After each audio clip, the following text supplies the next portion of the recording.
Good morning students.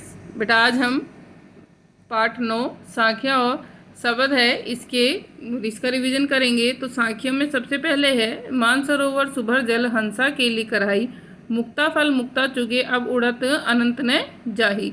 तो मानसरोवर यानी मानव चेतना का वह चरम बिंदु जहाँ साधक आनंद को प्राप्त कर वह विभोर होता है, और मानसरोवर एक है तालाब। आगे है सुभर यानी स्वच्छ, मुक्ता फल हंस का एक पर्यायवाची है, हंसा हंस। तो व्याख्या है इसकी कि मानसरोवर सुभर जल की जीवन सुषुम्ना मार्ग से पहुंचकर शून्य शिखर पर स्थित अमृत से परिपूर्ण भरे हुए कुंड में केली कर रहा है यानी खेल रहा है, और आनंद रूपी जो मोती है वो स्वच्छ रूप से छूटकर भी जी भरकर चुक रहा है। इस सुख को छोड़कर वह अन्यत्र नहीं जा सकता, वह अन्यत्र कहीं भी नहीं जा सकता। तो यहाँ पर जो कहने का भाव है इसके अंदर ये बताया गया है कि जो मानसरोवर है उसके अंदर एक हंस है जो मोतियों को चुग रहा है, स्वस्थ मोतियों को चुग रहा है। तो उसको जब सब कुछ सुख प्राप्त हो रहा है तो वो अनंत कहाँ जाएगा। लेकिन यहाँ पर कहने का तात्पर्य यह है कि जब आत्मा सांसारिक जटिलताओं से छूटकर परम तत्व के साथ के ध्यान में लीन हो जाता है तब मनुष्य को उस आनंद के अलावा और किसी भी वस्तु की इच्छा नहीं रह जाती। आगे है प्रेमी ढूंढत मैं फिरो, प्रेमी मिले न कोई, प्रेमी को प्रेमी मिले सब विषय अमृत होई। कि प्रेमी ढूंढत मैं फिरो, प्रेमी मिलत न कोई। तो यहाँ पर इसमें है प्रेमी, यहाँ पर प्रेम करने वाला, मैं ढूंढत फिरो ढूंढता फिरा, मिले न कोई कोई नहीं मिला, विषय अमृत होई जहर भी अमृत बन गया, यानी विरोधी भी क्या हो गए, प्रिय हो गए। तो यहाँ की व्याख्या है कि मैं इस संसार में प्रेमी की तलाश कर रहा हूँ किंतु मुझे कोई भी सच्चा प्रेम करने वाला नहीं मिलता। कबीर को यह पूरा विश्वास है कि जब प्रेम करने वाले से उसकी प्रेमी का मिलन होगा तो सारा विष अमृत में बदल जाएगा, अर्थात विकलता दूर हो जाएगी। यानी जब प्रभु उनसे मिल जाएंगे तो उनकी सारी विषलताएं दूर हो जाएंगी, विफलताएं दूर हो जाएंगी। हस्ती चढ़िए ज्ञान को सहज दुलीचर डारी, स्वावन रूपी संसार है भूखन दे झक मारी।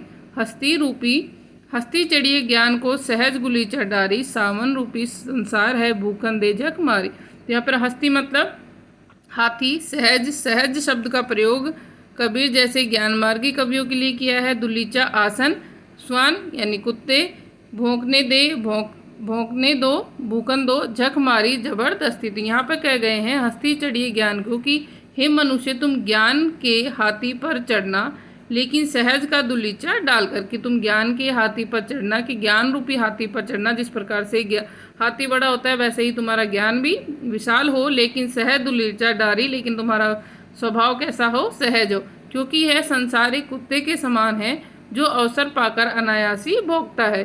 कहने का तात्पर्य यह है कि यदि किसी को ज्ञान है अथवा कोई ज्ञान प्राप्त करना चाहता है तो उसे अहंकार का त्याग कर इस दिशा की ओर बढ़ना चाहिए कि आप ज्ञान प्राप्त करना चाहते हो, ज्ञान प्राप्त करो, लेकिन उसके बाद में अपने आप में अहंकार नहीं लाना चाहिए।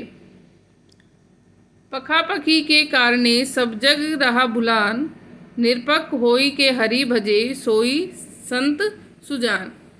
पखा पखी यानी पक्षी, पक्ष और विपक्ष यानी समर्थ करने वाला और विरोध करने वाला। भुलान रहा भुला हुआ है, खोया है भूला हुआ है या खोया हुआ है। निरपक निष्पक्ष, सोई वही, संत वही क्या है, सत्य यानी सज्जन, और सुजान यानी ज्ञानी। तो इस संसार पक्ष विपक्ष के झमेले में पढ़कर भ्रमित हो रहा है कि पखा पखी के कारणे सब जग रहा भुलान, कि सभी पक्ष विपक्ष में के झमेले में पढ़कर भ्रमित हो रहे हैं, अर्थात व्यक्ति अपने वास्तविक जीवन से लक्ष्य से भटक गया है। कबीरदास जी कहते हैं ऐसी भ्रम की स्थिति में निरपक होई कि हरि भजे सोई संत सुजान। तो कबीरदास जी कहते हैं ऐसी भ्रम की स्थिति में जो न पक्ष के लेकर किसी की बात में आता है न विपक्ष के, बल्कि निष्पक्ष भाव से केवल ईश्वर का भजन करता है, ईश्वर उसी के पक्ष में रहता है, अर्थात वही संसार में किसी के पक्ष में न रहता है न विपक्ष में, जिसे केवल परमात्मा भजन प्यारा है, वही व्यक्ति सज्जन है, वही संत है। आगे हिंदू मुआ राम कहे मुसलमान खुदाए, कहे कबीर सो जीवता सो दूजी के निकट न जाए। मुआ यानी मर गया, कहे कहकर, सो जीवता वही जीवित है, दूहू दोनों निकट न जाए, पास नहीं जाता दूर रहता है। तो हिंदू मुआ राम कहे, तो यहाँ पर कह रहे हैं कि हिंदू लोग परम तत्व के लिए राम राम रटते हुए और मुसलमान परम तत्व को खुदा में सीमित कर नष्ट हो गए। यानी लोग हिंदू हैं वो राम राम रटते हैं और मुसलमान हैं वो खुदा कहते हैं। कबीरदास जी कहते हैं वास्तव में वही जीता है, वही जीवित है जो राम और खुदा में भेद नहीं पड़ता, जो इन दोनों में व्याप्त अद्वैत तत्व को देखता है। कि कबीर की वही असली जीव है या वही जीवित है जो इन दोनों को एक मानता है। जीवन की सार्थकता इस भेद बुद्धि के ऊपर उठना है। आगे है काबा फिरी काशी भया रामई भया रहीम, मोट चून मैदा भया बैठ कबीरा जीम।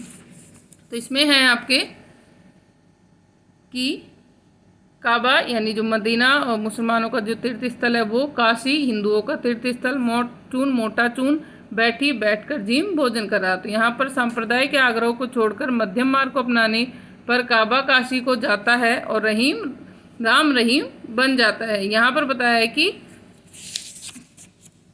काबा फिरी काशी भया रामई भया रहीम, कि काबा काशी हो गया है और राम रहीम बन गया है। सांप्रदायिक रूढ़ियां समाप्त हो गई हैं। वेदों का मोटा आटा है जो अभेद मैदा बन गया है। हे कबीर, तू इस अभेद रूपी मैदे का भोजन कर, स्थूल भेदों के चक्कर में मत पड़। कि जो मुसलमान हैं वो काबा जाते हैं और हिंदू हैं वो कहाँ जाते हैं, काशी जाते हैं। लेकिन यहाँ कह रहे हैं कि जो काबा है वो काशी बन गया है, राम है वो रहीम बन गया है। यानी जो भेद थे, भेदभाव है, उनका मोटा चून अब आटा बन गया है और ऐसे में तू उन अभेदों के रूप में भोजन करो।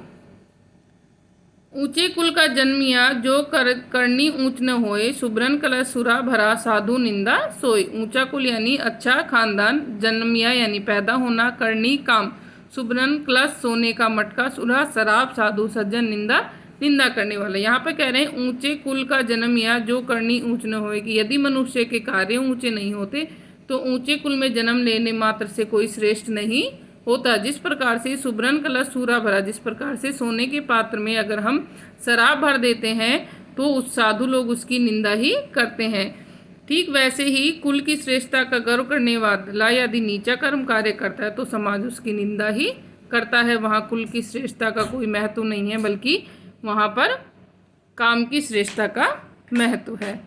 तो आपको भी ये अच्छे से पढ़ने हैं बेटा। Thank you.